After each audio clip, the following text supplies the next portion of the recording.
everybody, Stephanie here from Instant Pot Basics and Beyond. Today we're gonna talk chicken. So, I mean,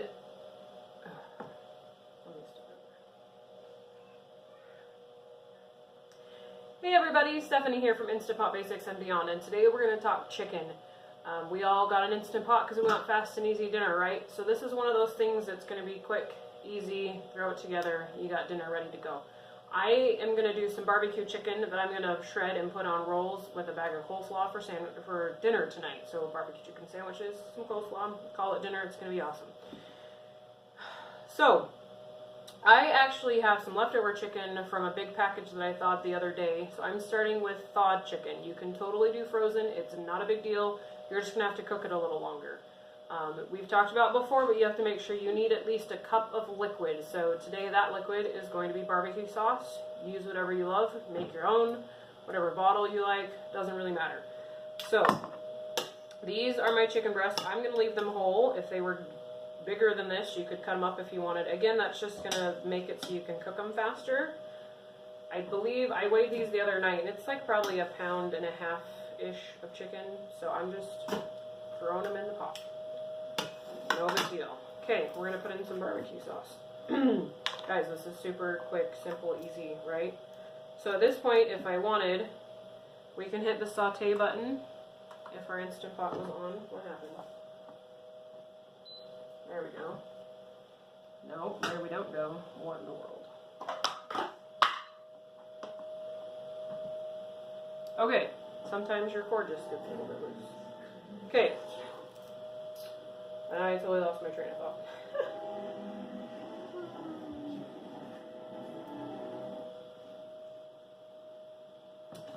Okay, so we're going to dump in our barbecue sauce, and I will think about what I was going to say. Oh, we're pushing the saute button so it would start heating up while we were putting stuff in. That's what I was going to say. Sorry about that. I mean, we're not trying to cook anything at this point. It's just, you know, it's all gotta get hot. Why not give it a little head start, right? Okay, so a cup of barbecue sauce. If you were doing more chicken, I'd put in more sauce, but you can't put in less because you need at least a cup of liquid. I'm gonna smear it around on my chicken a little bit. One other thing to note, if you're starting with frozen chicken breasts, this is gonna be a little bit runnier when it's done just because frozen chicken, I'm sure you're aware, is gonna release more liquid than this is going to, but you can always boil your sauce down when you're done if you want it thicker. Okay, so I just have chicken breast in there, smushed on some barbecue sauce, and we're good to go. So we're going to put the lid on. And yes, these notches in your handle are in so you can stick your lid in it. Okay, today we're going to push the poultry button, and for these, I'm going to do 8 minutes. If they were the same size and they were frozen, probably do 12 to 15 minutes. If they were bigger and fresh, I do 12 to 15 minutes. If they were bigger and frozen, I do like 20 minutes. So again, we gotta make sure our release valve is set to sealing, or else nothing's gonna happen. As it seals, it will probably release a little bit of steam. Maybe not a ton because there's not a bunch of liquid in here to start with. Well, it's not like water. Super liquidy. Again, once it comes to pressure, the silver dot will pop up, which means it's all locked in place. Your release valve will be locked in place. Once it does come to pressure, your time will show up here and it will count down. Today we are going to do a natural release. I find that chicken and meat in general tends to be more tender if you do a natural release. If you do a quick release on it, it gets a little tough and you might be spewing barbecue sauce around. Then we're gonna go. The other thing you can do is once it's done, we'll open up, we'll check it. If it's not done cooking, you can throw it back in, put the lid on, and set it for another 3, 4, or 5 minutes, depending how not quite done it is. It's totally fine, not a big deal at all, doesn't hurt anything, and is safer for you to eat, obviously, than raw chicken. So yeah, we're just gonna let this go, and it probably should take maybe 10-ish minutes to come up to pressure. And then we'll come back and we'll finish it off. Hey everybody, we're back. so I cooked for 8 minutes. It actually only took like a minute or two to come down, which kind of weirded me out. So I checked it. Chicken was not done. So I went ahead and put it back in. Well, I didn't even take it out. Put the lid back on, set it for another 4 minutes, so 12 minutes total. Let it cook, and then it took 10 minutes to come down, which seems much more normal, so I'm not quite sure what happened. So we're going to temp it again, and I'm actually going to turn this off because I don't need it to stay warm anymore. So again, you're always going to have a bunch of liquid that drips off. Usually this is over on my counter by the sink, and I just like stick my lid in the sink, or on the edge of my sink.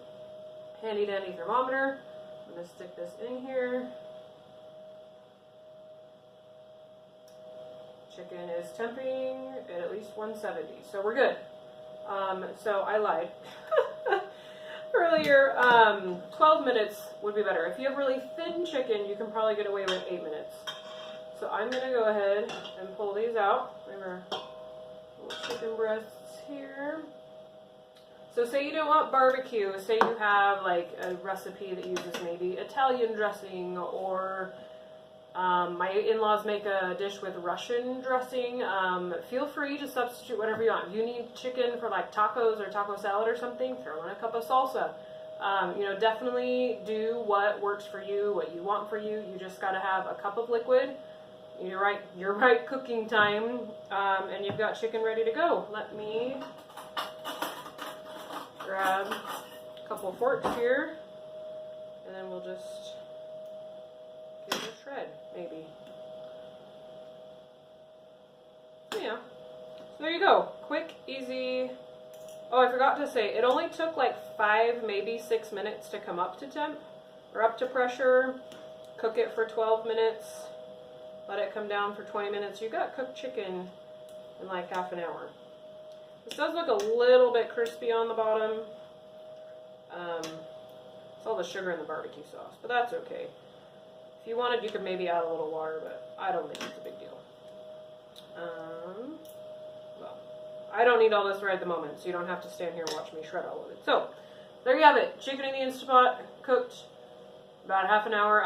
So I will adjust times. If you had frozen chicken, if this was frozen, I'd probably do, it cooked in 12, maybe 16, 17 minutes, add about 5 minutes if you've got frozen chicken. Again, if they were bigger, start with, you know, get an extra 5 minutes, add that, you know, maybe closer to 20.